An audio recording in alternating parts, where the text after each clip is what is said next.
Então, muito boa noite. Vamos começar hoje uma revisão, né, do método baralho sistêmico. Como eu havia dito, a revisão é um pouco mais longa, então é em média 2 meses e meio e 3 de aula, porque eu começo do zero mesmo, para vocês entenderem cada detalhe que eu passo para construir como constelar com bonecos e online ou com bonecos presencial através do método baralho sistêmico dentro como uma ferramenta para as constelações familiares. Então, entender uma coisa nesse método, baralho sistêmico, nós vamos começar do nome. O primeiro entendimento que a gente tem que ter é que o baralho sistêmico, ele não é algo maior do que as constelações. Jamais é essa a pretensão. O baralho sistêmico, a gente pode colocar o nome dele assim, como uma ferramenta. Sabe assim, você tem uma ferramenta para tirar um pneu de um carro que você vai fazer força e aí foi construir um outro que você encaixa no parafuso, liga o motor e ele desparafusa e a roda sai. Então, é mais ou menos isso. O baralho sistêmico, ele é uma ferramenta moderna, uma ferramenta moderna emocional, que vai facilitar você, gente, em 50% da constelação. Isso eu garanto a vocês, garanto mesmo.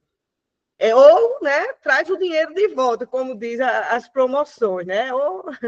Então, assim, eu garanto a vocês que o método, vocês conversando com esse método, estudando as coisas que vocês têm que estudar nele, vocês têm 50% do caminho andado para uma constelação familiar. O que é que eu vejo, né? E assim, eu tenho 10 anos de caminhada dentro das práticas das constelações, e antes de eu pegar essa força de constelar e ter um campo aberto, uma agenda, eu rodei em algumas consteladoras, né? Consteladoras de renome, do Nordeste, aqui de Brasília. E o que eu via, né? Principalmente quando eu busquei ver essas pessoas constelando com bonecos, é que, assim, fica uma constelação que faz sentido. Mas quando eu comecei a utilizar o baralho sistêmico ele dá um sentido muito maior àquele campo que a pessoa veio entender. Porque no baralho sistêmico a gente vai mostrar quem é quem, qual cena, em que etapa está. Então, assim, é um método que ele mostra detalhe por detalhe da cena que está no inconsciente do paciente. Então, o que o baralho sistema é constituído? Por que o nome baralho, Eli? Porque o baralho sistêmico, por que eu coloquei o nome baralho? Porque eu juntei duas grandes teorias. De quem essas teorias? A teoria sistêmica, que é de quem, gente? Bert Hellinger. Certo? E a teoria de baralho? Quem desenvolveu a história de baralho? Foi Carl Jung. Então, o Jung, né? Jung. Então, o Carl Jung, ele desenvolveu arquétipos. Ele construiu arquétipos da psique humana. O arquétipo da bondade, o arquétipo do amor, o arquétipo da justiça, vários arquétipos que a gente conhece, o arquétipo, por exemplo, de Nossa Senhora. Então, se eu disser aqui para vocês, fechem os olhos e imagine Nossa Senhora. Então, vocês vão imaginar uma mulher de véu, grinalda. E se eu disser para uma pessoa lá da Coreia do Sul, imagine Nossa Senhora, a pessoa também vai imaginar do mesmo jeito, uma mulher de véu e grinalda, de véu, com vestido longo, de branco, azul, clarinho, né? Então, essas imagens que são universais, imagens universais, o nome delas são chamadas de arquétipos. Arquétipos. Se vocês quiserem ir anotando, vocês vão. Então, são chamados de arquétipos. Por quê? Porque ela atinge o inconsciente coletivo da humanidade. Vocês estão entendendo? E aí, no meio das explicações, vocês vão, se tiver dúvida, vão me perguntando, tá? Então, o arquétipo por conta disso, porque são imagens universais que servem para quem vê essas imagens, ou quem pensar ou imaginar na Paraíba ou na Coreia do Sul. Qualquer canto do universo, as pessoas vão ter essa mesma imagem. Se eu disser para você a imagem do amor, né? Como é o amor? Aí o amor é suave, é bondoso, é carinhoso, né? Então, são imagens e sentimentos que estão acoplados no inconsciente coletivo da humanidade, certo? E aí, Eli, como é que você construiu essas imagens? Você parou, você disse assim, não, peraí, calma, eu vou fazer um negócio diferente aqui para ser melhor nas constelações. Você fez isso, Eli? Não, eu não fiz isso.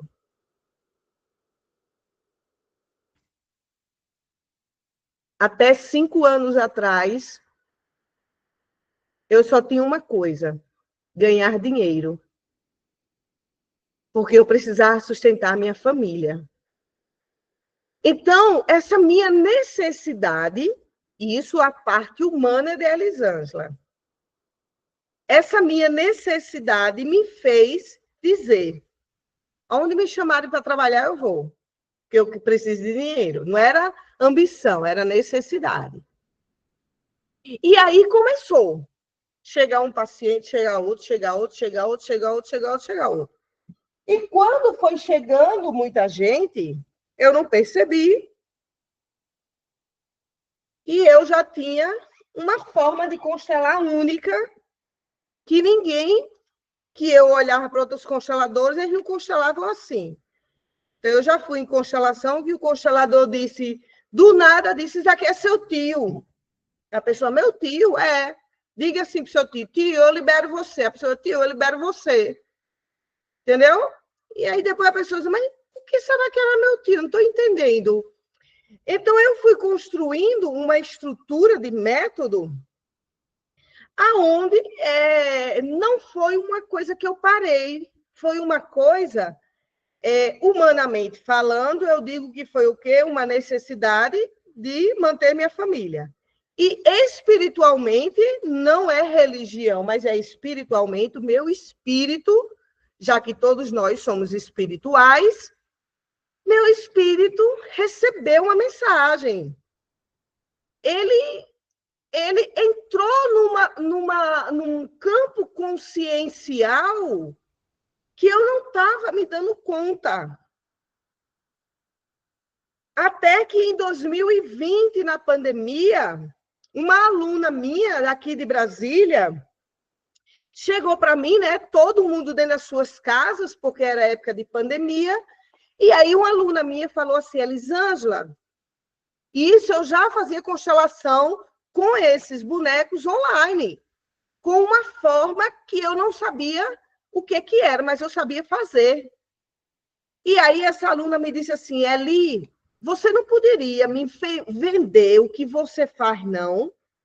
E eu falei para ela assim, mas o que é que você veio fazendo? Ela disse, esse método que tu faz constelação com bonecos, tu não podia fazer uma supervisão e eu comprava você. E eu, na pandemia, presa em Brasília, com meu filho, eu tinha alugado aqui, gente, um duplex, um apartamento duplex, o bicho caro para danado, que nessa época eu estava muito bem, obrigada, e eu disse, bom, vou ter que fazer dinheiro, porque eu não posso voltar para João Pessoa e vou ter que ficar por aqui com o Pedro, né? E aí eu falei, tá bom, fulana, eu vou montar uma estrutura de método para você. de método, não, de supervisão para você. Eu disse assim. Aí pronto, eu cheguei, Pedro, pelo amor de Deus, a menina perguntou se eu queria vender a ela. Ela disse que me vê fazendo um método. Aí Pedro disse, faça, mãe, isso que a senhora sabe fazer, a senhora vai explicando a ela. E eu pegava um caderno, eu comecei com supervisão individual, isso que eu faço com vocês, eu comecei individual com ela, uma espécie de mentoria, e aí eu comecei do jeito que eu vou fazer aqui, explicar boneco por boneco. Nisso eu comecei a dizer, olha, esse daqui, porque eu estava falando de algo que eu tinha vivido, eu não tinha parado para pensar, isso aqui vai ser um abusador, não. Eu disse, esse homem aqui, toda vez que ele surgir, você pode perguntar para a menina, você foi abusada por quem? Ela disse, por quê, Elisa? Porque eu tenho ele como um abusador. Aí, ó, peguei meu caderno e coloquei uma foto dele, botei abusador. E toda vez que eu dizia a ela uma pessoa, eu escrevia o nome dele. Abusador, amante, e não sei o quê. Só que já tinha se passado, gente, 5 anos, eu constelando dia e noite em Brasília. Eu já constelei mais de 2.000 pessoas. Aqui em Brasília, teve período de eu constelar aqui até meia-noite e meu voo saía às 5 horas da manhã do outro dia. E o consultório lotado de gente.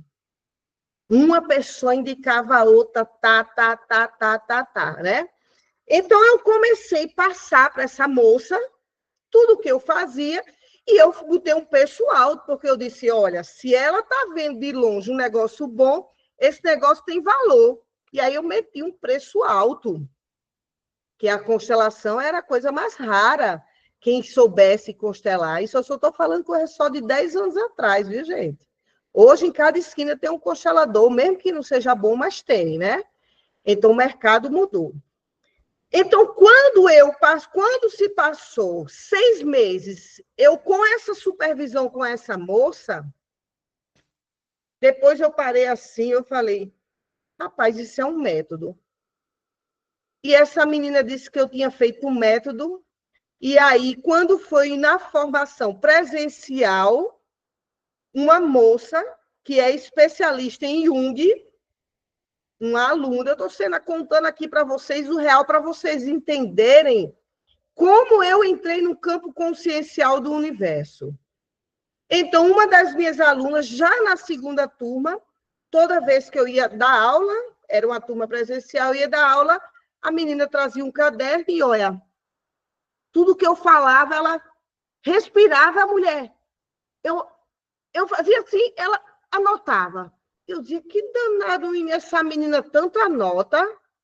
Aí ela chegou para mim, quando terminou a formação, e disse, Elisângela, até então eu só tinha o nome que era método, o que eu fazia. Ela disse, Elisângela, você construiu 54 arquétipos da psique humana. Eu disse, como assim, Raquel? E o campo espiritual, às vezes, eles pegam pessoas inocentes. E eu, sem vergonha nenhuma, aqui eu vou dizer para vocês, eu não sabia quem era Carl Jung. Ela fez, você construiu o arquétipo da psique humana de Carl Jung. E eu falei, de quem, menina? Ela disse, você nunca escutou falar em Jung? Eu falei, eu não. Aí ela disse, mas provavelmente você sabe do que se trata essa teoria. Por exemplo, Elisângela, quando você vê sincronicidade, 11, 11, 12, 12, 1 em 1, eu disse, você vê muito? Eu disse, eu vejo direto isso. Inclusive, eu tenho no meu WhatsApp um grupo, eu comigo, que toda vez que eu olho horas iguais, eu anoto, eu materializo a hora. Então, eu mostrei para ela, tinha assim uma lista imensa de por dia eu ver 15 vezes números iguais. Ela disse, pronto, isso é Jung. Aí eu comprei o livro, o primeiro livro que eu li de Carl Jung, O Homem e Seus Símbolos. Isso aqui, para mim, fora Bert Hellinger, isso aqui, para mim, para o meu método baralho sistêmico, isso é a Bíblia, né? Então, quando eu fui me debruçar a estudar Jung, eu disse, cara, eu entrei dentro de um campo de autoconhecimento no universo pela uma prática da minha vida. Não foi por estudos. Foi por prática. Aí eu fui conversar com ela, inclusive no meu livro, gente, uma parte da teoria de Jung foi ela que me ajudou. Tanto é que tem o nome dela no meu livro, né?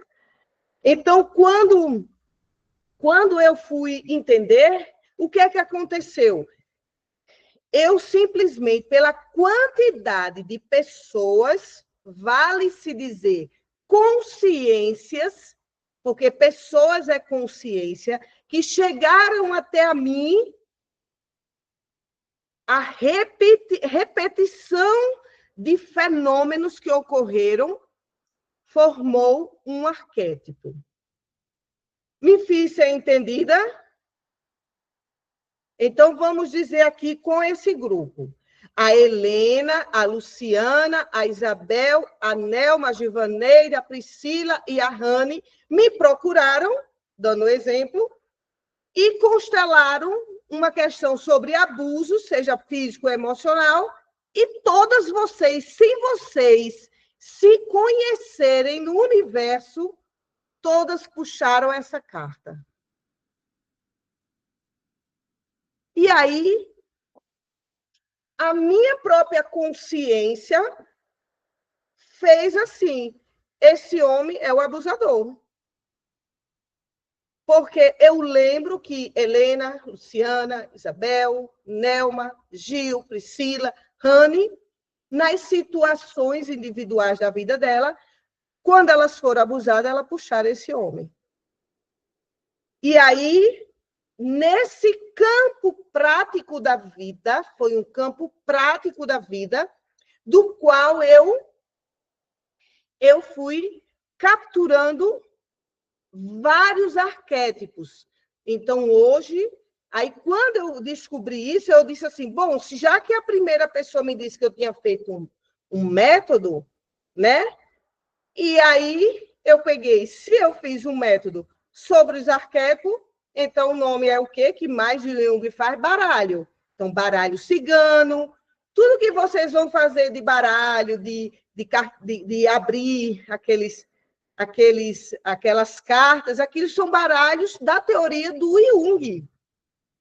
Abre aqui um baralho para mim, para ver o que é que vai ser. Aquilo é a teoria do Jung. E aí eu falei, então eu estou naquele mesmo jogo do baralho, porque tem arquétipos. E aí sistêmico, por quê? Porque é a base da teoria do Bert Hellinger. Entenderam? Então é por isso que é baralho sistêmico, método do baralho sistêmico. Então, o baralho sistêmico ele foi construído a partir de um campo de práticas de consultório. Foram vários anos, são 10 anos, né? 10 anos atendendo pessoas e mais pessoas, né? Então, com isso, eu fui guardando uma memória da primeira vez que eu constelei, que a moça tinha escolhido esse homem, que ele tinha sido representado o pai dessa menina que tinha abusado ela, e eu guardei isso na minha memória. Quando eu chego em Brasília, mulheres e mais mulheres foram escolhendo esse homem quando elas eram abusadas emocionalmente ou fisicamente. Até o momento que eu meio que duvidava, assim, mas será que ele é abusador mesmo? Tô achando que não. Tô achando que não, porque toda vez que puxavam essa carta, a pessoa era abusada por ele, por aquela pessoa que não chegava até a mim. E aí eu acho que esse campo, para me provar que esse homem realmente é o abusador, uma vez, graças a Deus, na vida, realmente eu constelei um abusador. Então, era um homem, constelei ele aqui em Brasília, ele veio constelar, eu senti uma energia ruim, quando a esposa dele marcou, e aí eu disse, por uma questão mesmo de intuição, eu disse o quê? Eu disse assim, eu constelo seu marido, agora você vai ter que vir e esperar na antessala, porque eu achei que deveria fazer isso. Nunca eu tinha feito, acabei fazendo. E aí, o que é que acontece? Na constelação, ele veio trabalhar os vícios, e esse homem tinha vícios por sexo, muito sexo, gente. Sexos, assim, era... Vocês terem uma ideia, sexo com carne, pedaços de carne, com pornografias com crianças, com prostitutas, com homossexuais, com homens, com mulheres, e um homem casado, pai de 3 filhas, um homem do quartel, do exército, meio mundo de estrela aqui no peito, né? Mas tinha esse vício. E eu descobri, né, na constelação, que ele tinha abusado durante anos a irmã dele.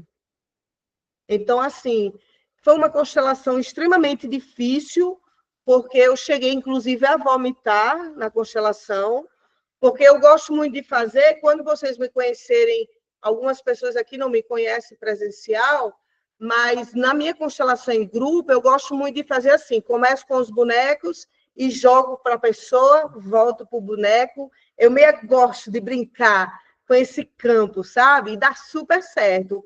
E aí eu vi que ele estava muito tenso, eu não posso negar, inocente ainda no processo como terapeuta, e trouxe eu para ser a irmã dele, e eu aí vomitei, né? A mulher dele veio, ajudou, tá? Eu fechei o campo e nunca mais, graças a Deus, esse homem apareceu.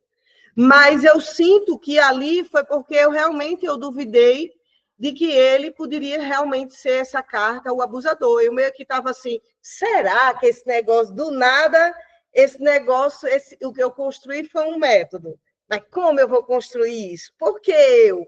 Que estrelismo é esse, Elisan, sabe? Então eu ficava duvidando assim e não ia aceitando esse campo de receber da vida, né, gente? Receber, só receber e dizer a esse campo maior do amor, eu fico aqui a serviço de vocês, porque sinceridade, constelação é uma vocação, tá, gente? Ser consteladora ou constelador é uma vocação de vida, porque é tirar demais pessoas de um abismo.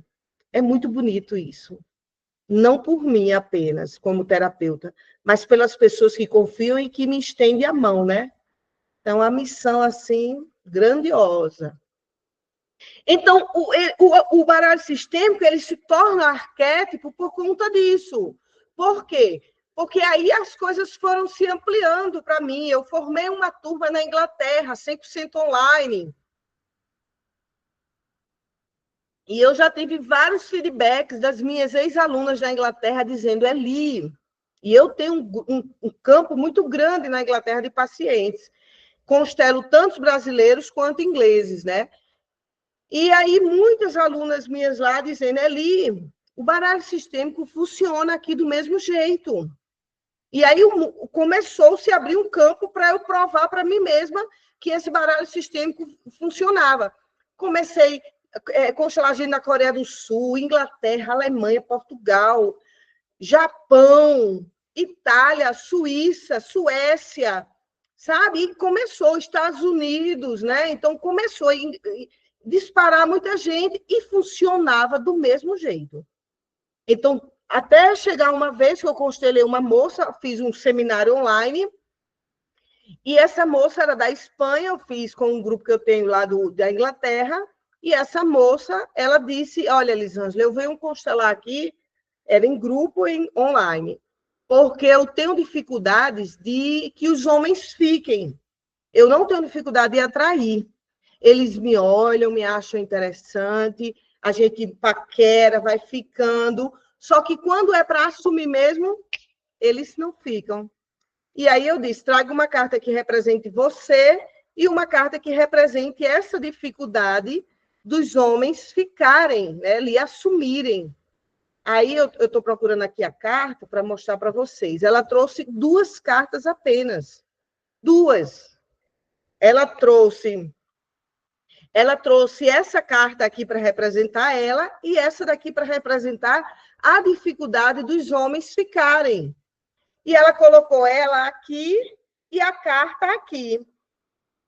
Então, com essas 2 cartas, eu não fiz mais nada. Eu só cheguei para ela e falei assim: quem lhe abusou durante muito tempo?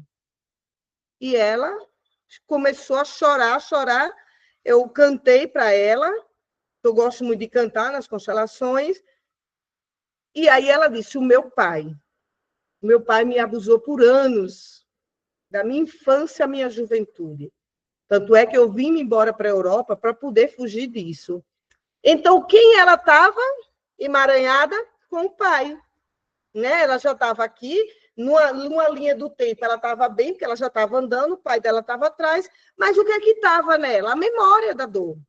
O abuso sexual é uma dor, assim, imensurável na pessoa. Eu vou falar dele aqui nessa aula, né? Então, é uma dor muito grande. Então quando eu comecei a ver que em outros países também somava essa mesma lógica do arquétipo, aí foi quando eu comecei a sentar, coloquei tudo no papel, comecei a escrever, até que culminou no livro Baralho Sistêmico, Método com Bonecos para a Constelação Familiar. Então, hoje, gente, hoje, 2025, o meu método ele é patenteado, tanto as imagens, cada imagem dessa é patenteada, não pode ser reproduzida por ninguém, né? Porque é o meu ganha-pão, então eu vendo o método e a pessoa é obrigada a comprar o baralho a mim, né? Porque está atrelado a toda essa teoria que eu trago. Entenderam até aqui? Então, a construção foi isso. Por que que eu gosto de falar dessa construção? Para vocês entenderem que eu não parei para pensar. Foi um campo de inocência, um campo de necessidade, um campo que me levou a dizer, né? Quando eu fiz meu curso de constelação, eu estava sedenta. Eu morava lá nos bancários, em João Pessoa, e eu morava num condomínio fechado. Eu espalhei, eu constelei aquele condomínio inteiro. Eu dizia para as pessoas: se você quiser passar por uma consulta gratuita, né, você pode vir aqui que eu faço. E aí eu comecei a constelar minhas vizinhas, os maridos, o papagaio, periquito, cachorro, saía constelando todo mundo e tudo as pessoas iam desbloqueando as vidas e ficou muito massa. Então, assim, foi um campo que eu me coloquei à disposição do campo. Então, a gente precisa se colocar à disposição para a gente pegar uma prática. Vocês só vão conseguir ter domínio do baralho sistêmico e das constelações familiares quando vocês decidirem. Eu vou praticar. Nem que você saia da constelação, no início, quantas constelações eu não saí e disse assim, cara, eu não sei o que foi que eu fiz para aquela mulher, mas não era aquilo, não. Mal eu sei que eu não fiz, porque ela saiu super feliz, mas não era aquilo. E aí eu ia dormir cascaveando na minha cabeça, mas por que aquele boneco fazia, olhava para lá? Por quê? Aí chegava a resposta, e no outro dia eu ligava para a menina, vem aqui de novo que eu tenho um negócio para te dizer. A menina chegava lá, o que foi? Eu vou refazer aquela cena. É assim, assim, assim. Aí alguém aqui pode perguntar, Eli, isso não é errado, não. Você pode desmontar a psique humana da pessoa, desmontar a emoção da pessoa. A psicologia faz isso. Ela coloca uma clínica, né? E aí as pessoas se colocam como voluntária para aquela pessoa pegar a prática. E tudo que eu fazia, eu levava para a minha professora de constelação para ela dar uma orientada. Então, eu estava sendo supervisionada também, entendeu? Então, vocês podem praticar. Quantas pessoas do meu método que faz a supervisão, faz uma constelação e depois volta? Ele é isso aqui mesmo? Você está certa, vai para frente, entenderam? Então, o baralho sistêmico ele vai surgir desse campo. E dentro dessas teorias, eu vou construindo outras teorias para eu entender. Então, além dos 54 arquétipos, eu construí o quê? 6 técnicas. 6 técnicas que moldam toda a estrutura do baralho sistêmico. Então, eu vou falar para vocês um início aqui, que a gente vai descortinar toda essa teoria nesses próximos 2, 3 meses. Então, as técnicas do baralho sistêmico, ela é baseada apenas em uma coisa, numa teoria popular. O que é que a teoria popular diz sobre os olhos? Os olhos são o quê, gente? A janela da alma, não é? A janela da alma. Uma pessoa, quando ela está mentindo para você, ela desconcerta os olhos dela.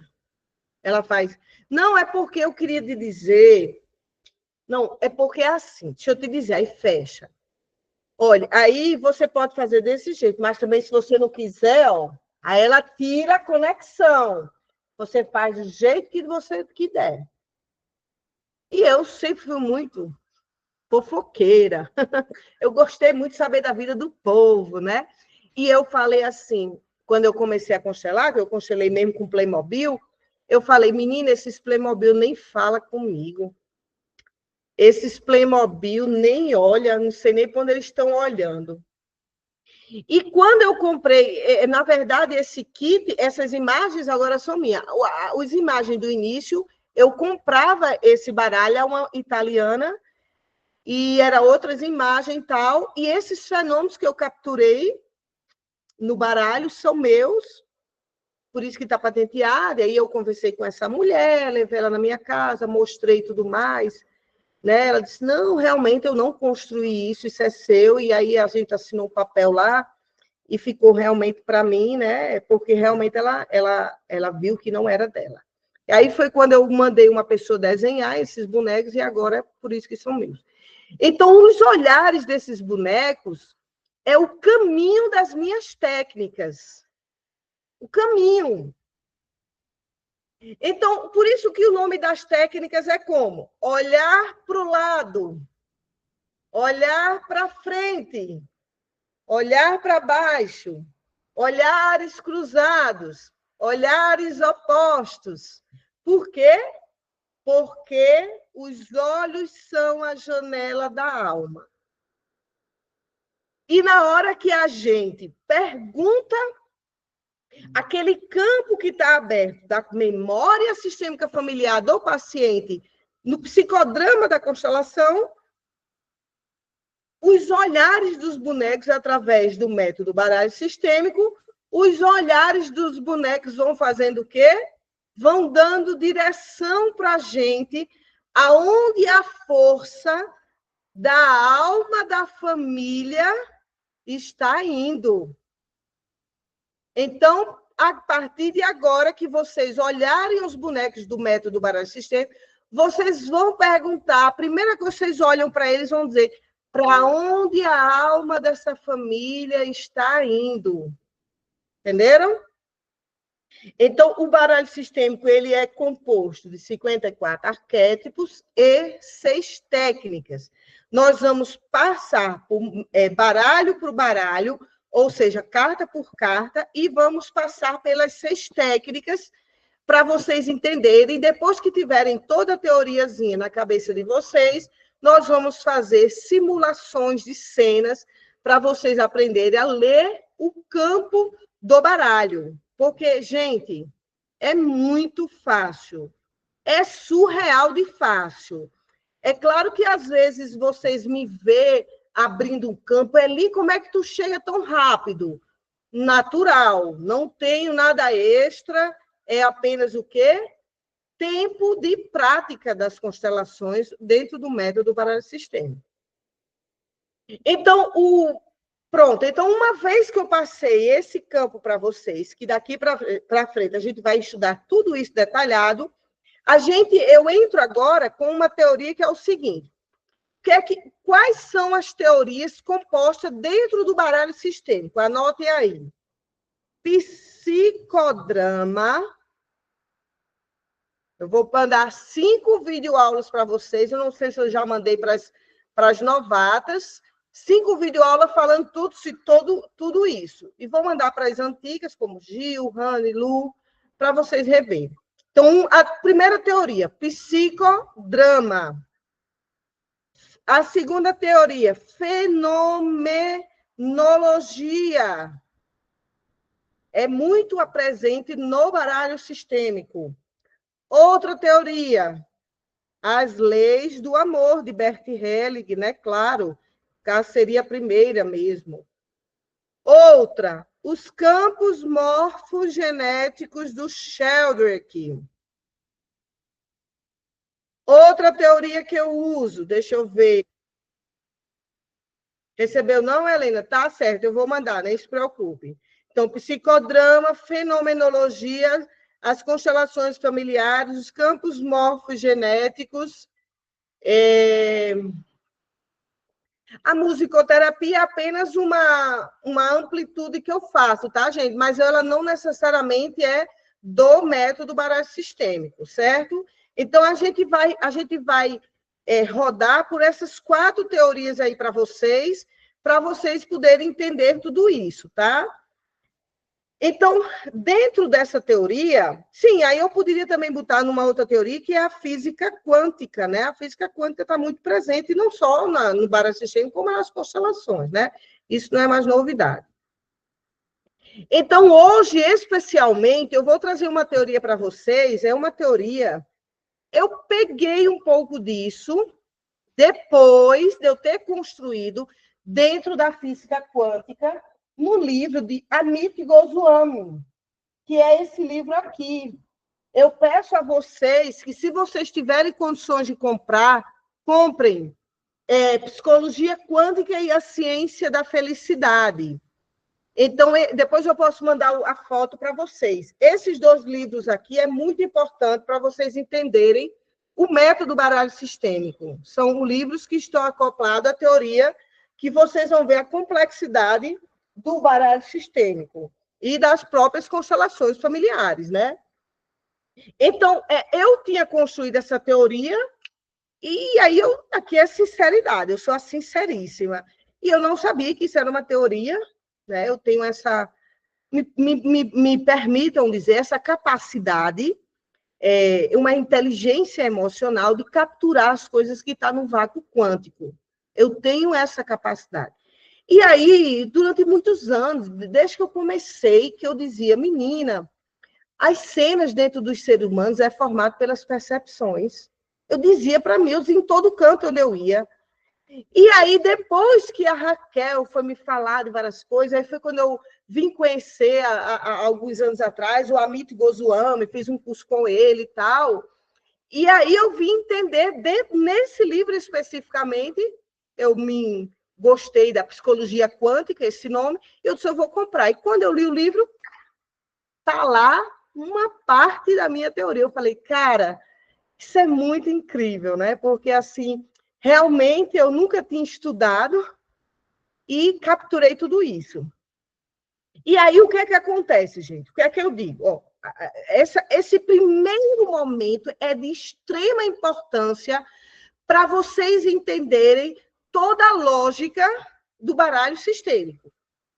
Então, por exemplo, eu tenho essa teoria que é assim, todos nós formamos as cenas. O cérebro humano é feito de 2 coisas. Anotem, cenas e sentimentos. Depois que eu vim ver que isso é física quântica.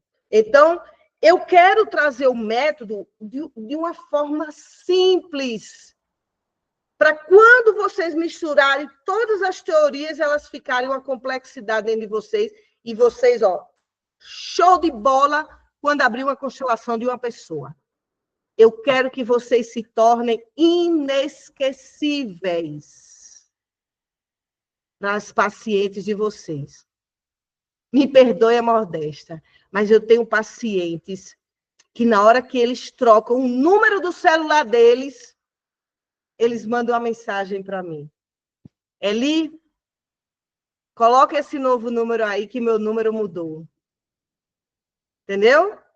Então, assim, é a lembrança de como o método atingiu a dor mais profunda do paciente. Ele vai voltar e vai indicar você. Vai rodar dinheiro na sua conta bancária o tempo todo. Tiquinho aqui, ó, tiquinho, tiquinho, forma um montinho. Basta vocês se dedicarem, certo? Então, o que é que eu fui construindo na minha inocência? De que o cérebro humano é feito de duas coisas: cenas e sentimentos. Só tem isso na cabeça das pessoas. Somente. E aí eu vim entender que até os 7 anos de idade, o ser humano ele não tem consciência. Não existe consciência. Até os 7 anos de idade, o ser humano só tem inconsciência. Inconsciência. E na inconsciência, o que é que prevalece lá? Qual é o sentimento? Amor. Só amor. Só tem amor no inconsciente, porque a gente é fruto do amor. Qual amor, gente, que a gente é fruto? É da mamãe e do papai? Também, né?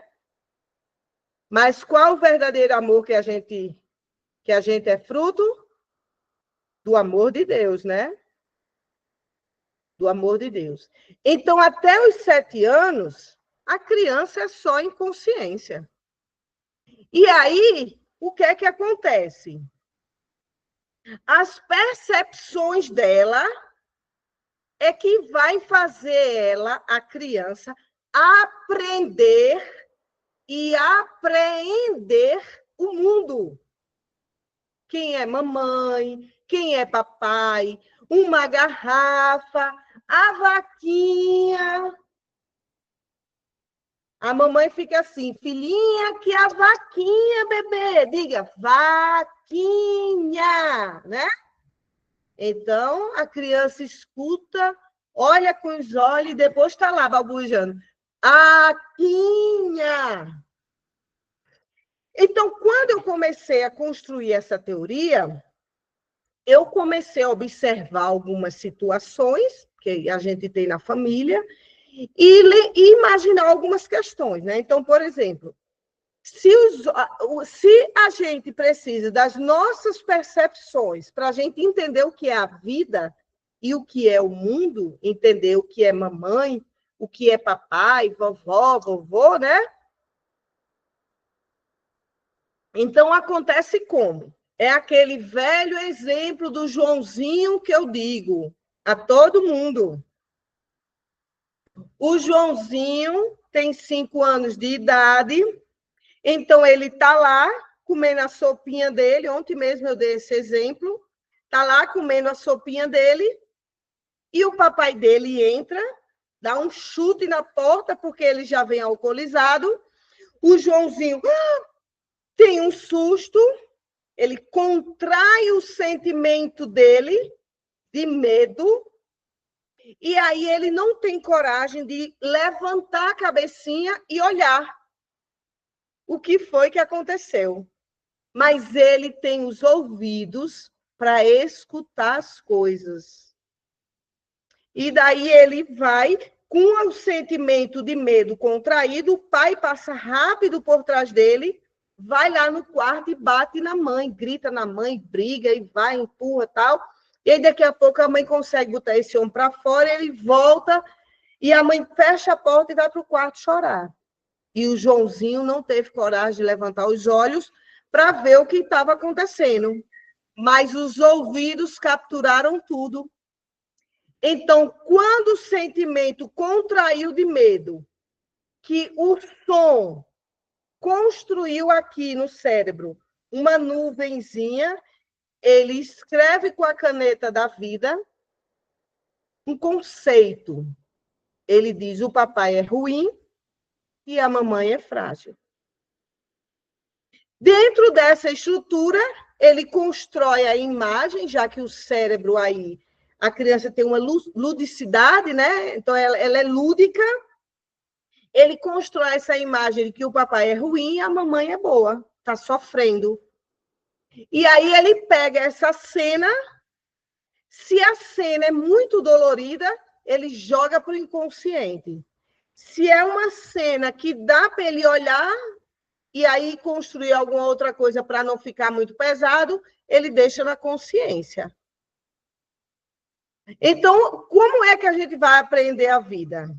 Nessa forma, na hora que a gente está tomando a sopa e tem um ocorrido na família, quando a mãe da gente olhou assim e falou assim: Maria, você é burra. A mãe falou, a menina olhou: oi, mamãe. Aí, quando ela olhou para cima para ver a mãe, ela viu aqui, ó, na boca: você é burra. O pai, quando gritou: deixa de ser preguiçosa, você também formou a cena.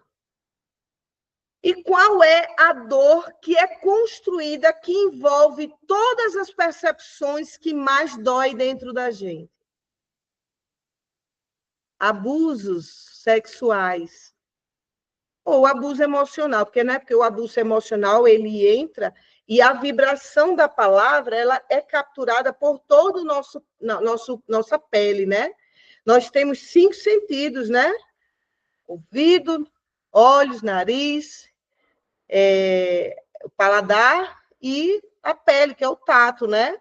Então, o abuso sexual, a pessoa que é abusada, gente, ela usou todos os sentidos e contraiu todos os sentidos. Ela viu o abusador vindo, ela ouviu alguma coisa, ela sentiu o cheiro de alguma coisa, ela sentiu na boca alguma coisa e na pele.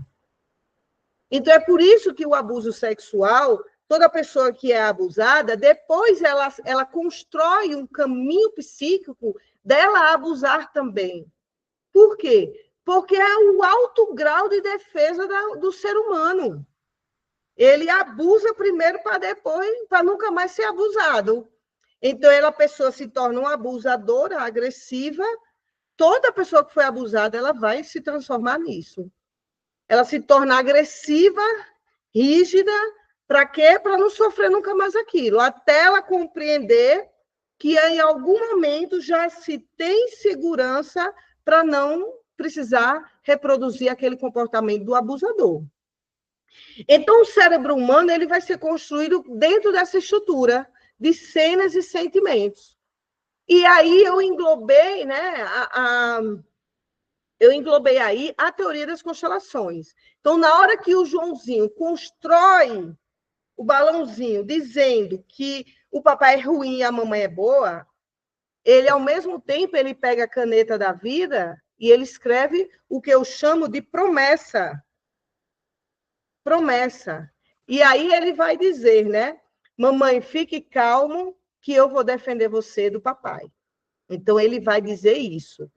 E por que ele vai dizer isso? Porque dentro da gente, o arquétipo da justiça, a nossa tendência, pelo menos a da maioria dos seres humanos, é tentar sempre apoiar o injustiçado, o que sofre alguma coisa.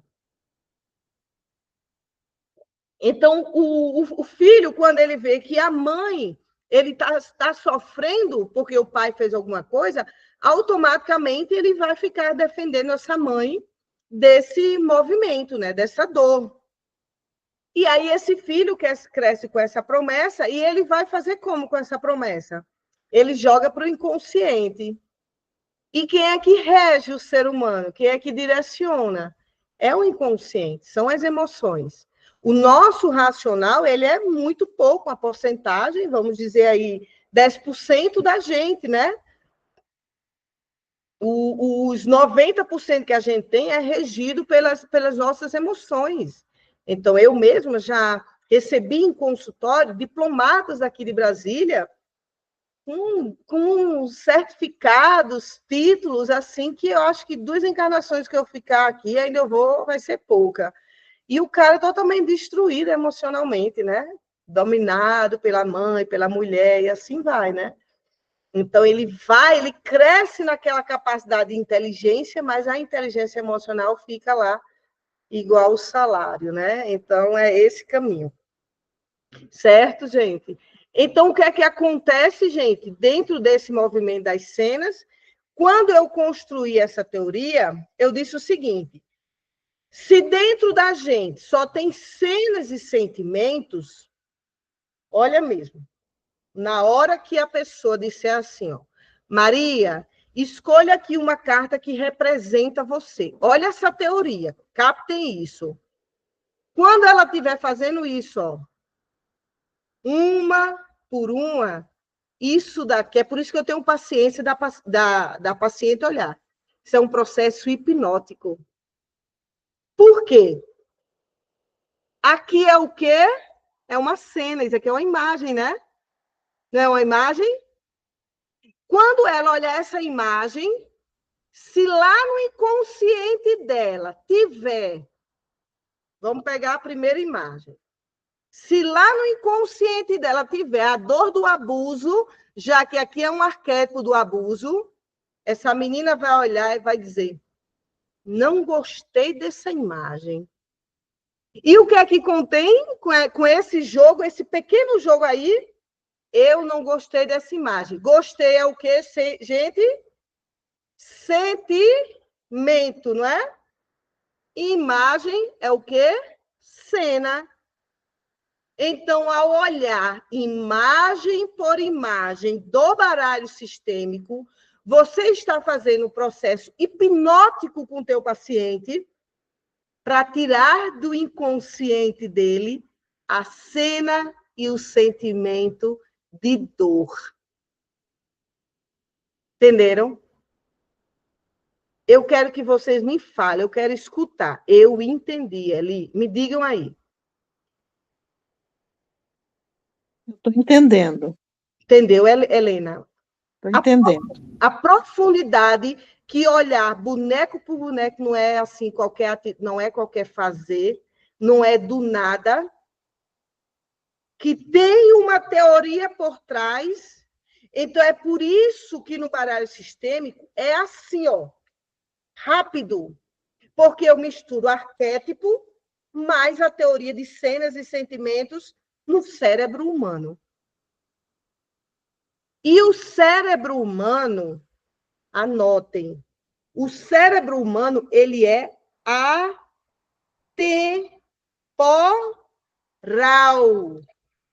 Atemporal, ele não sabe se hoje é ontem, se hoje é hoje ou se hoje é amanhã.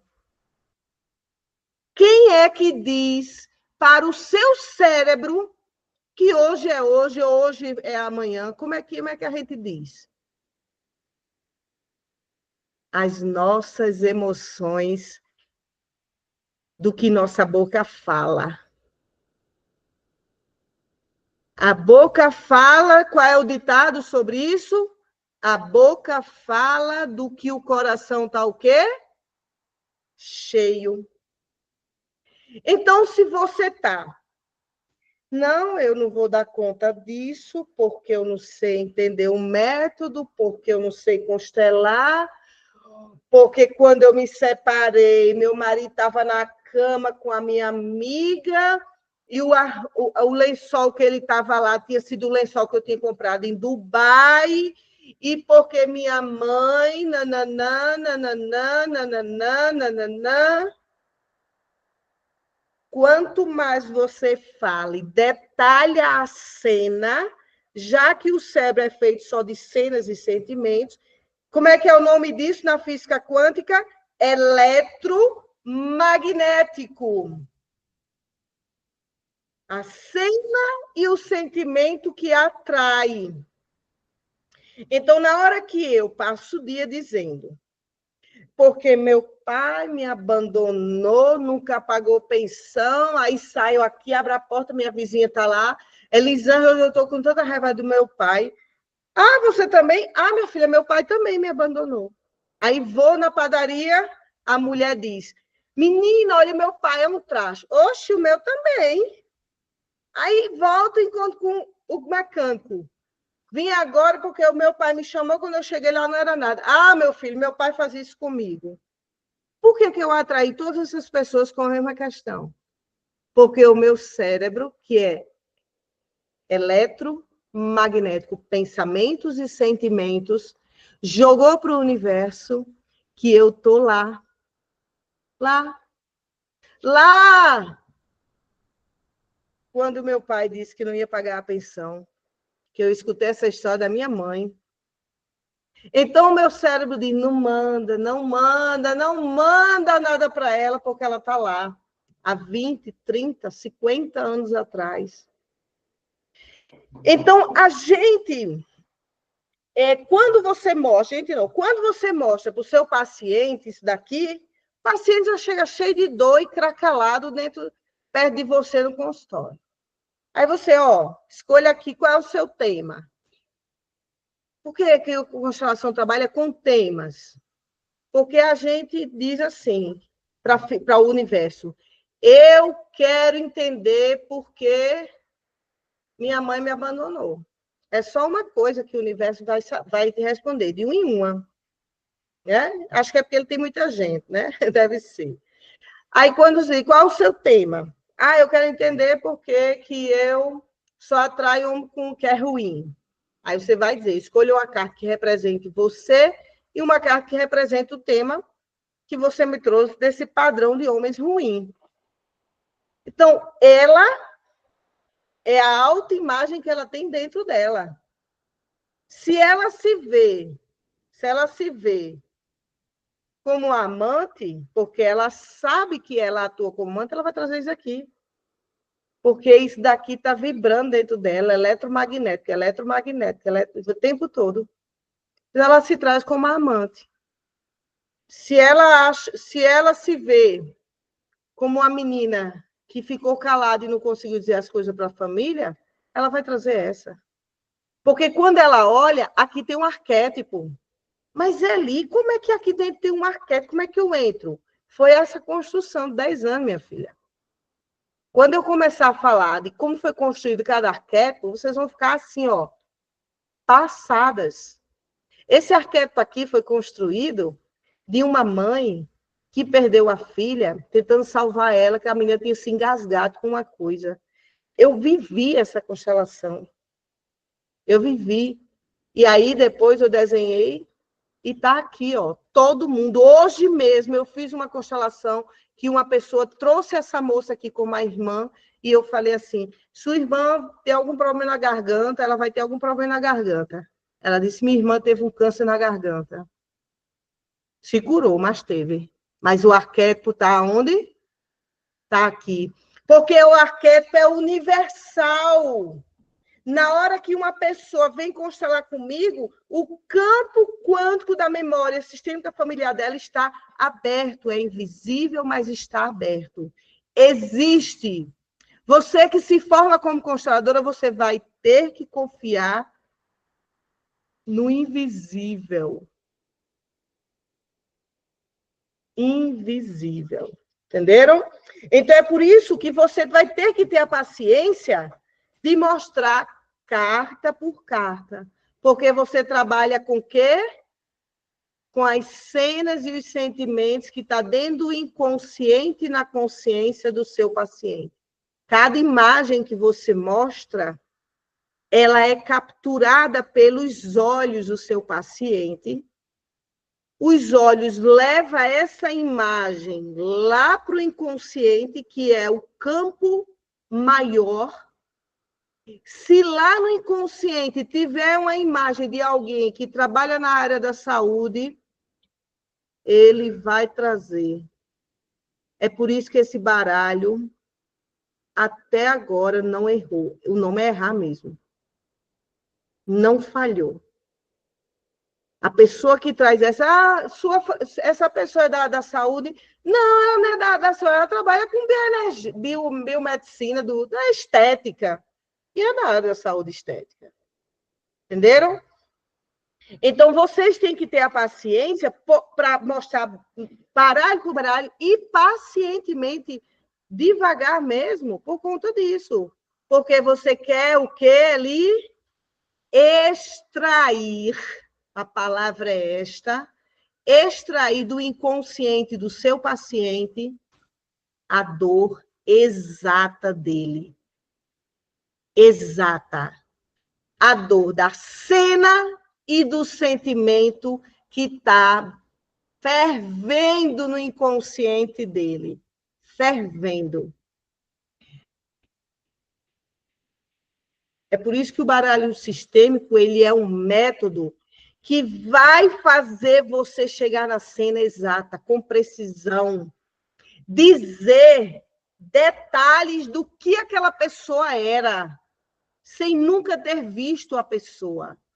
A tua avó era uma mulher mandona, tipo assim, Rainha da Elizabeth, da Inglaterra, uma mulher que ela tinha aquela postura feminina, mas ela que mandava em tudo. Aí a pessoa vai dizer, desse jeito, tu conheceu a minha avó? Foi, não. Mas por que eu estou falando? Por causa do arquétipo. Qual é esse arquétipo? Da mulher poderosa, é azul. Então, aqui o fenômeno, a fenomenologia azul. O azul no arquétipo inconsciente da humanidade, o azul é de quem, gente? Do masculino. E o rosa ainda é do feminino. Entenderam? Então, com os arquétipos, eu vou tendo dicas. Dicas de como é que era a característica real da pessoa. Real. É por isso que muita gente me vê constelar. Isso mesmo que aconteceu hoje, quando eu perguntei assim, sua irmã vai ter alguma coisa... Sua irmã tem alguma coisa na garganta? A menina disse assim, ela já teve realmente um câncer na garganta. É preciso o que eu digo. Eu não posso dizer assim, sua irmã teve um câncer. Eu não gosto de dizer assim, porque eu não sei.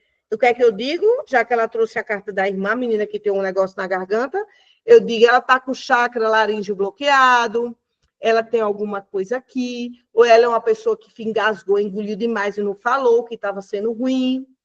Aí a pessoa diz, é isso, menina. Então, você se torna uma pessoa assim que, olha, vai em qualquer consteladora, mas Elisângela, o método dela, ela é certeira. Entenderam? Por conta dessa teoria. Então, ó, até 7 anos, a criança é o quê? Totalmente inconsciente, ela é puro amor, e aí, dentro desse puro amor, o que é que vai acontecer com ela ali? Ela só absorve, é uma criança esponja. Tudo que for de aprender e apreender, são duas palavras diferentes, a vida, ela capta. Escutou a mãe chorando no banheiro, ela capta. Ah, ele quer dizer que não pode chorar na frente da filha? Pode. Se a filha você saiu do banheiro chorando e a filha se assustou, você vai chegar e dizer, olha, filha, eu chorei. Chorei, minha filha, porque eu precisei. É bom. Você, quando quer um bombons, você não chora? Eu quero bombons. Pronto, eu também chorei. Mas mamãe, ó, chorou para ficar muito bem. Então, não tem problema da gente chorar na frente dos nossos filhos. A gente tem que dialogar, falar a verdade, o que está acontecendo. É claro que para uma criança de 7 anos, não preciso chegar e dizer, olha, eu chorei porque eu vi seu pai com a menina, ele me traiu. Não vou dizer isso para uma filha, né? A coisa é minha, a traição é minha, a gaia é minha, né? Então, eu que resolva. Eu que resolva meus problemas, entendeu? Então, a primeira teoria é essa, cenas e sentimentos, e a partir dessa teoria, vamos lá, adentrar cenas e sentimentos. Vamos afundar, cavar um pouco mais essa teoria. Qual é essa teoria? Que existem cenas ditas, anotem, e cenas não ditas. Sentimentos ditos e sentimentos não ditos. Pronto, aqui vai virar começar a salada mista. Aí, ó, se tem cenas ditas e cenas não ditas, como é que vai acontecer na prática da vida dentro das relações isso? Aí vamos lá para o exemplo. Olha mesmo esse exemplo de uma cena não dita. Olha mesmo como acontece, gente. A mãe está em casa e preparou o jantar à mesa, o marido, a mãe e os filhos. E ela aguarda todo mundo 6h30 para jantar. Jantar em família. Todos os filhos sentam na mesa, ela senta das 6h30, das 7h30, das 8h30, os pirrai tudo virado de fome, e diz, mãe, eu estou com fome. E ela diz assim, aguarde um pouco mais o seu pai. Na 9h, ninguém consegue mais. Ela diz assim, comam, mas deixe para o seu pai. Os meninos comem, se levanta, escova os dentes e vai para a cama, que no outro dia tem escola. Eu estou relatando uma cena bem tradicional. Quando isso ocorre, o que é que vai acontecer? Ela vai tentar tirar os pratos da mesa, né? Tira os pratos e deixa o do marido. E fica na sala aguardando o bendito. Ó, na postura de primeira dama. 10h30, nada do homem chegar. 11h, nada. Ela resolve ir para a cama. Deita. 00:30, o homem chega de mansinho, vai para o quarto, deita, dorme. No outro dia, se ela se acorda cedo, a secretária já tem botado a mesa do café da manhã, todo mundo come, como? Bom dia, pai. Bom dia, mãe. E aquele silêncio pesado na mesa. Ninguém diz nada, porque a mãe está na postura. Peça a benção para o seu pai. E aí, todo mundo vai embora para os seus trabalhos, os meninos vão para a escola, e o que é que acontece? As crianças vão para a escola, o marido vai trabalhar e a mulher ou trabalha ou fica em casa. Houve uma relação aí ou não? Houve relação nisso, gente, ou não? Me digam aí. Passam assim ou não para assim? Houve ou não? Quero saber de vocês. Houve relação nessa cena que eu relatei? Podem falar, gente.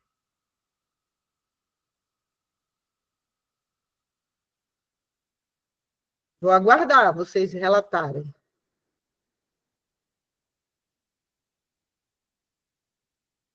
Alguém?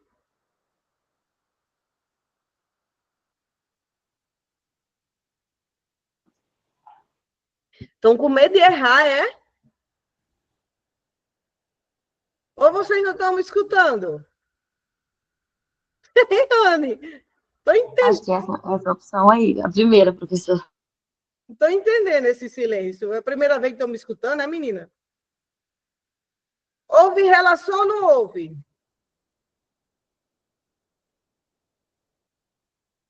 Gente, a pergunta.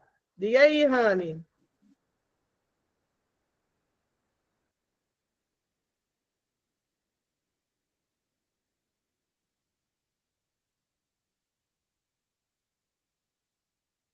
Hein, gente?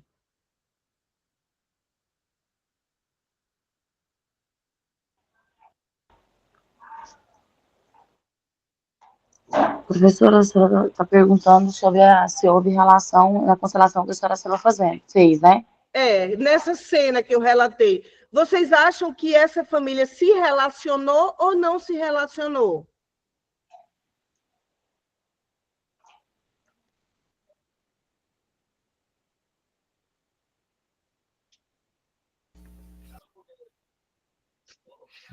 Eu acho que teve uma relação. Se relacionou. Diga, Isabel. Rani disse que sim. Você, Isabel? Teve uma relação, mas muito fria, muito respeitosa. Respeitosa? Por conta da mãe, né, pedir, falar, filhos, peçam bênção para o pai. Assim, ela ficou respeitando A ordem dela. a ordem, né? Muito bem. Isso que eu chamo dessa cena, aí eu vou trazer para vocês entenderem como é que a gente cria os emaranhamentos. Houve uma relação, gente. Houve relação. Só que são relações ocultas. As cenas não ditas é exatamente isso. O que a maioria da gente vive na nossa casa. O menino chegou tarde da noite, o pai olhou, não falou nada, viu que estava em casa, no outro dia, bom dia, quer leite, quer café, pronto. Aquilo que ficou incomodado está no oculto. Não sentou, filho, vem cá, o que está acontecendo? Por que tanta rebeldia? O que está acontecendo? Vamos conversar? Entendeu? Então, as relações ditas e não ditas, elas partem daí. As não ditas fica no ar, na memória da família, aquilo que não é entendido. E aí, essa família que eu estou dando exemplo, vamos dizer que elas têm 5 filhos. Os 5 filhos, todos são iguais? Não, né? É igual a palma da mão, né? Um é menor, outro é maior, outro é maior do que de todo, fura a boca, tapioi. Sabe o que é que vai acontecer? A alma de um filho vai para a escola e diz, a alma, estou nem aí para se meu pai não jantou em casa. No outro dia ele estava lá e minha mãe está com ele, então eles que se virem. Aí essa vai viver a vida dela. A outra filha não consegue trazer essa relação inconsciente e diz, o que está acontecendo? Eu não estou entendendo. Aí está na escola, perde o interesse de estudar, porque ele está estudando o quê? Ele está estudando o que está no oculto, do que o pai não chegou para jantar, ele viu a mãe preparar a mesa com gosto, a sopa, assou o queijo especial para o pai não chegou. Ele viu no outro dia o pedaço de queijo assado especial dentro da geladeira. Então, o oculto vai respaldar, ser vivenciado em cada filho diferente, porque somos almas diferentes e temos percepções de ver o mundo diferente. É por isso que um filho vai dizer que minha mãe se dane com esse homem, não quero nem saber, porque ele percebe o mundo assim, ele veio para ele. O outro filho vai dizer, mãe, para a senhora não jantar só, já que no outro dia o pai não veio de novo, eu janto com a senhora. Eu fico assistindo o filme com a senhora. Ela vai dizer isso inconsciente. Como é que ela toma atitude? Os irmãos vão dormir no dia seguinte, já que o pai não veio jantar de novo, e a menina vai assistir o filme com a mãe. Diz, mãe, eu não estou com sono, não. Deixa eu ficar com a senhora. Por que ela quer ficar com a mãe? Para ver de que hora o pai chega, não deixar a mãe triste esperando. E já vai ter outro filho que vai dizer, eu descubro o que esse homem está fazendo. Eu descubro. E aí o que ele vai? Ele vai criar um desejo de descobrir a ponto do universo colocar ele de frente com o pai e a amante. Entenderam? Então, essas dores ocultas das cenas da família e dos sentimentos. Ó, a cena, ó. Aqui tá todo mundo jantando. Espera que seu pai vai chegar. A Hermine fez isso, ó. Com os olhos, ó. A mãe espera que seu pai vai chegar e olha para a cadeira do pai. Cadê o pai? Nada do pai. A cena entrou. E o sentimento?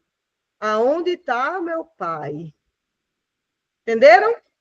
Então, cenas ditas,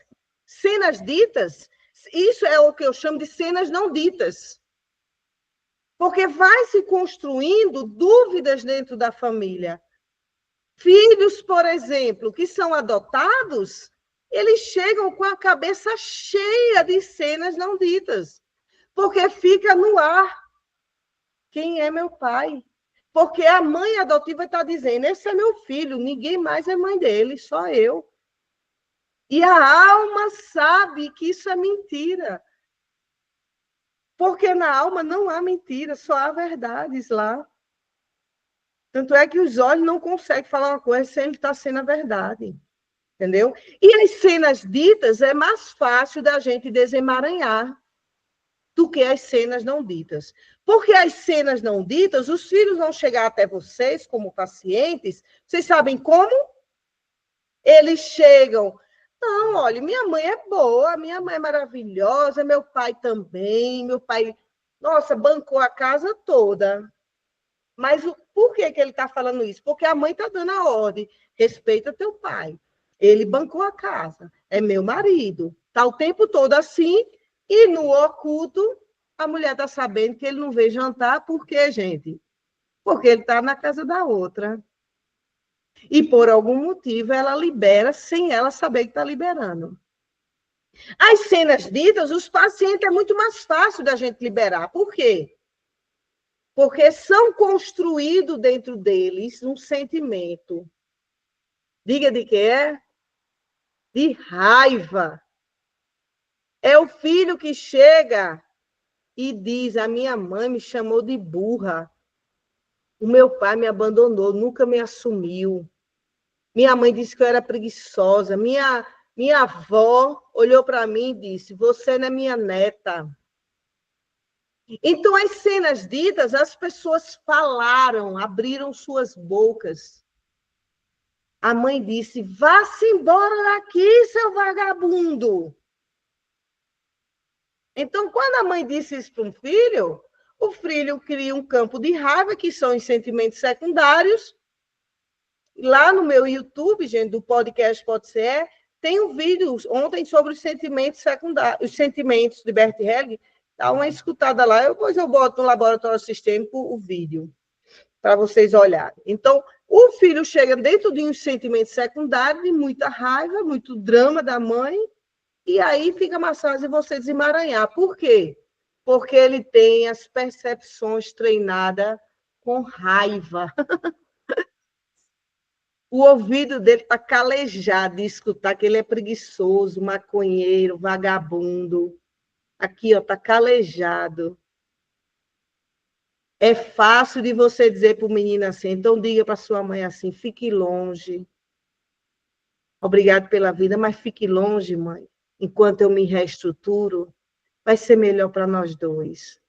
Agora, vai dizer isso para um filho de uma mãe, que a mãe é boazinha, é manso, a voz bem calma.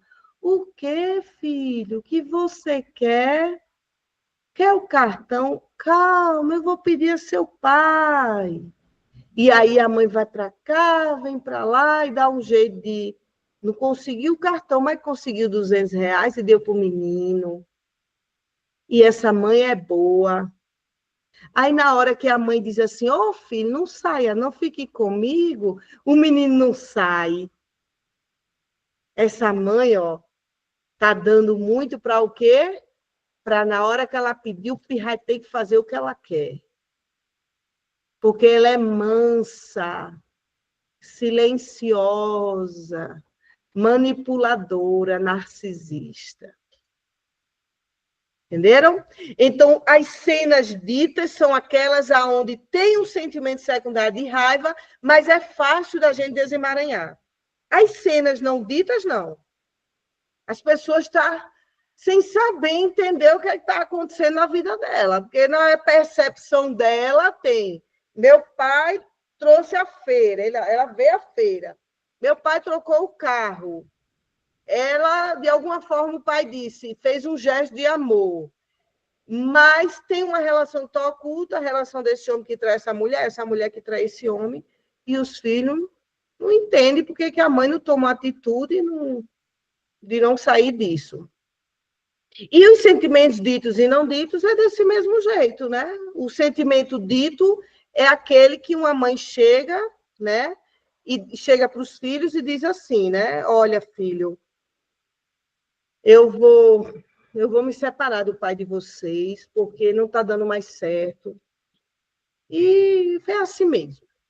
Ela disse um sentimento e a verdade liberta, e o filho vai dizer, se é bom para vocês dois, então é bom para a gente. Mas o sentimento não dito é aquele que, por exemplo, eu aconselhei essa semana uma pessoa que ela disse que sentia que não liberava a filha para ir para o mundo. E quando apareceu a constelação, ela estava olhando para o outro lado, não estava mais nem olhando para a filha, né? E eu perguntei para o campo o que é que ela olhava. E ela olhava, ela puxou uma carta com sentimento bom ou ruim, olhava para o homem, que eu transformei pelas técnicas no marido dela. Então, qual foi a frase que eu construí? Diga para a sua filha, fique um pouco mais, porque eu não quero ficar sozinha com esse homem. Entenderam? Então, é um sentimento que não é dito. Ela está só aqui dentro, no inconsciente, como um zumbi na vida, atuando, sem querer ficar com o marido, porque não gosta mais do homem, mas as situações da vida, ela não consegue se separar agora, porque teria que dividir casa, teria que dividir patrimônio, não daria. E aí, ela, para poder não ficar só com esse marido, ela vai prendendo essa filha. E como é que ela prende a filha? Lanchinho, se a menina vai para a faculdade, ela prepara uma lancheira, se não sei o que, ela está sempre disponível. Então, toda vez que as pessoas estiverem muito disponíveis, elas querem a alma do outro. A alma. Então, essa mãe queria a alma da filha. Fique para eu não ficar com seu pai sozinha. E aí a pessoa poderia sim me perguntar, ô Eli, então ela teria que acabar o relacionamento? Não. Não necessariamente, né? Ela vai ver que as condições dela não dá para separar, dividir a casa aí, ficaria ruim. O que é que eu sugestionei para essa minha paciente? Qual foi a outra frase que eu trouxe para ela curar? Trouxe ela para frente da filha dela e disse assim, diga para sua filha, eu encontro outro sentido para a minha vida além de você. E qual sentido essa mulher pode dar para a vida dela, já que o marido não empata nada a ela? Cara, viaja, vai para o paraíso, vai caminhar, vai para cafezinho com as amigas, vai encontrar outro sentido nas outras relações. E chegar em casa, literalmente, só dormir. Já que você não quer se separar, porque tem uma decisão, eu não me separo. Independente do motivo, porque quando a gente quer mesmo, a gente diz assim, olha, eu recomeço, mas eu não fico infeliz, não é? Então, se ela está com esse homem, é porque tem alguma coisa que ela está ganhando, que está beneficiando a ela. Entenderam? Então, esses sentimentos ditos e os não ditos, eles vão construir relações profundas. Então, também são as nossas percepções que vão construindo relações. Por exemplo, se uma mãe disser assim, tiver numa roda de conversa da família, e o filho dizer, não, mas eu não sei o quê. Aí, na hora que o filho vai dar uma opinião, a mãe toma a palavra e não deixa o menino falar. Isso é uma relação. Esse ato é uma relação. O que é que a mãe quis dizer? O que você fala para mim não tem importância. É o que eu digo. Eu já vivenciei isso dentro de relações, né? Então, os seres humanos, os seus pacientes, vão chegar para vocês, a primeiro modo, com esse formato. Você vai ter que descobrir como é que estão os sentimentos dentro deles, as cenas.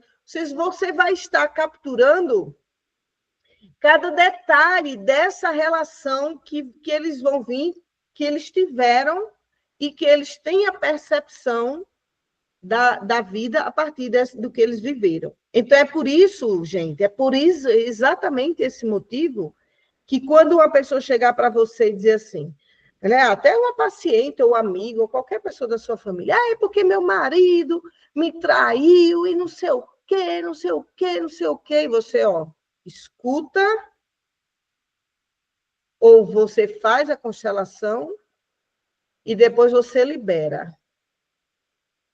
Porque eu estou, assim, cansada de ver pessoas que vieram a mim brigadas, brigas sérias de traições, de marido que abusava emocionalmente, e depois de um tempo eles voltarem. Aí a pessoa diz, eu voltei, Elisângela. Ai, que bom que está dando certo. Por quê? Porque eles voltam. Porque as percepções das relações que vocês tiveram ficam guardadas no inconsciente.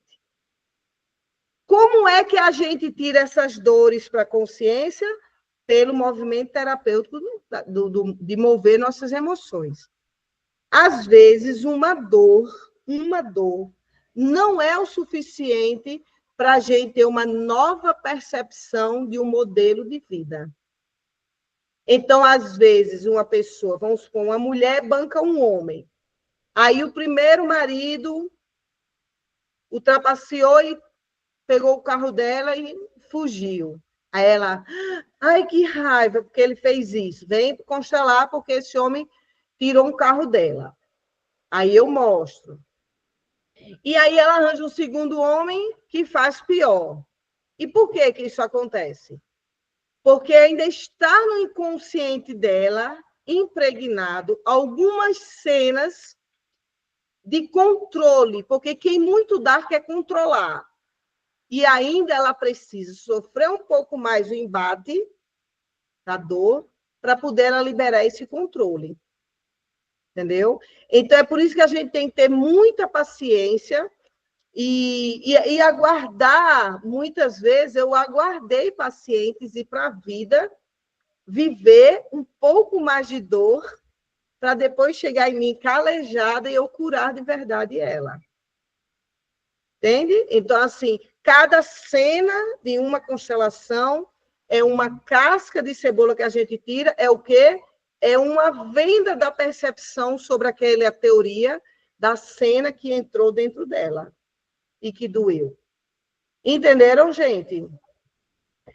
Alguém tem alguma dúvida até agora? É muita coisa, né? É muita coisa. Eu quero saber se vocês querem fazer alguma pergunta.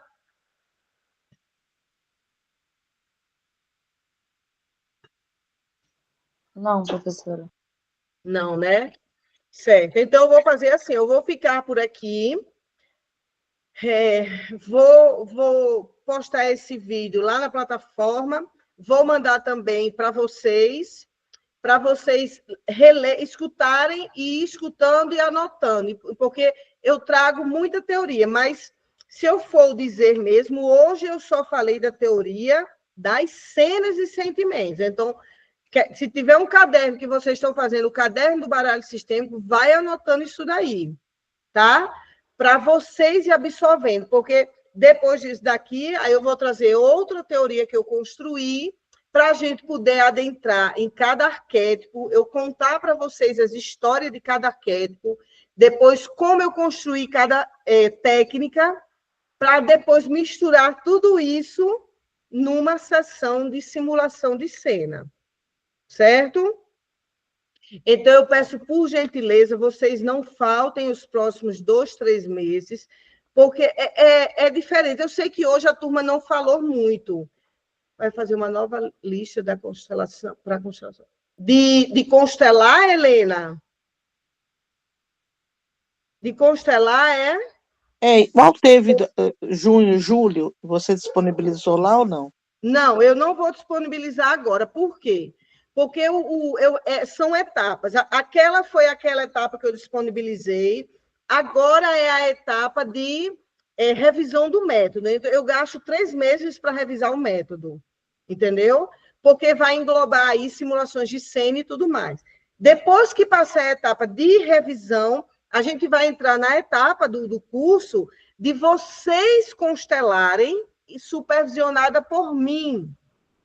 Porque esse é o grande objetivo do meu curso, que é essa comunidade que é toda quarta-feira às 19h30. Uma quarta é laboratório sistêmico, que é isso aqui que eu estou falando com vocês. Outra quarta é estudo do livro. Quando é revisão, eu paro os estudos do livro por 3 meses para poder eu só revisar o método. Porque eu preciso que em 3 meses vocês estejam entendendo toda a estrutura do método, para quando terminar esses 3 meses, eu vou abrir uma lista para, vamos supor, Helena constelar Isabel, Priscila constelar Gilvaneide, Nelma constelar Rani, entendeu? Então, vocês vão se constelar entre vocês, supervisionada por mim aqui no laboratório sistêmico. E aí, quando terminar essa última etapa, que é vocês constelando, eu entro para a etapa do estudo do livro. Aí, no estudo do livro, volta uma quarta estudo do livro, aí outra quarta, eu posso, sim, abrir uma exceção de aí constelar vocês, certo? Novamente. Fora isso, tenho o meu particular, quem quiser abrir constelação individual comigo, eu posso até fazer um desconto para quem é aluna. Mas eu acho que a Helena está... Você está numa constelação por causa do curso de autoconhecimento, né? Que ganhou.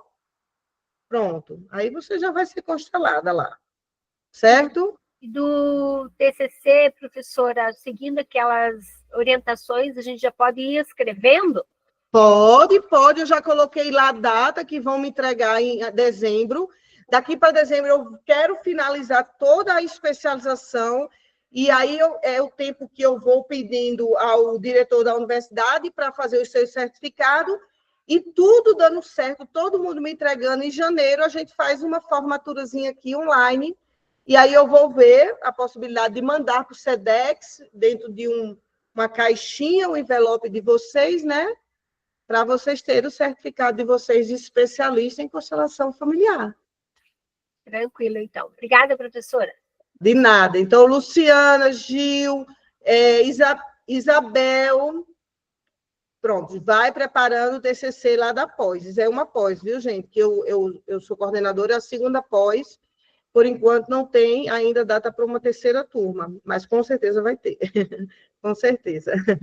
É a minha segunda turma. A minha primeira turma eu formei 30 pessoas, e nessa segunda, se eu não me engano, tem 15 ou 18.